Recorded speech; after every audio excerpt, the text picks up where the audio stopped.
SSC দুর্নীতি মামলায় supreme কোর্টের বড় সিদ্ধান্ত, আংশিক স্বস্তি পেলেন যোগ্য চাকরি প্রার্থীরা। এসএসসি দুর্নীতি মামলায় পশ্চিমবঙ্গ মধ্য শিক্ষা পর্ষদের আর্জিতে আংশিক সাড়া দিল সুপ্রিম কোর্ট। বৃহস্পতিবার প্রধান বিচারপতির নেতৃত্বাধীন বেঞ্চ জানিয়েছে, যাতে দাগী হিসেবে নির্দিষ্ট করে চিহ্নিত করা যায়নি, আপাতত কেবল তারাই স্কুলে যোগ দিতে পারবেন। অর্থাৎ সমস্ত চাকরি প্রার্থীর উপর থেকে স্থগিতাদেশ উঠল না। তবে কিছু যোগ্য প্রার্থীর জন্য পথ খানিকটা সুগম হলো।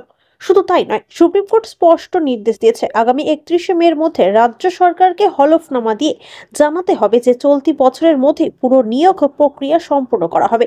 সেই নিয়োগের পরীক্ষা 31শে ডিসেম্বরের মধ্যে শেষ করতে হবে। প্রায় 26,000 শিক্ষক, শিক্ষিকা ও অশিক্ষক কর্মীর চাকরি বাতিল হয়ে যাওয়ায় রাজ্যের শিক্ষা ব্যবস্থায় সৃষ্টি হয়েছে প্রবল সংকট।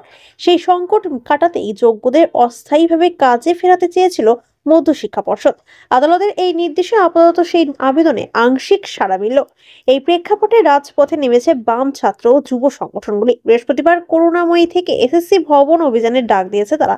মিছিলের মুখ্য দাবিগুলির মধ্যে রয়েছে যথাশীঘ্র যোগ্য প্রার্থীদের তালিকা প্রকাশ ও তাদের চাকরিতে পুনর্বহাল, এবং দুর্নীতির সঙ্গে যুক্ত ব্যক্তিদের দ্রুত চিহ্নিত করে আইনি শাস্তির ব্যবস্থা।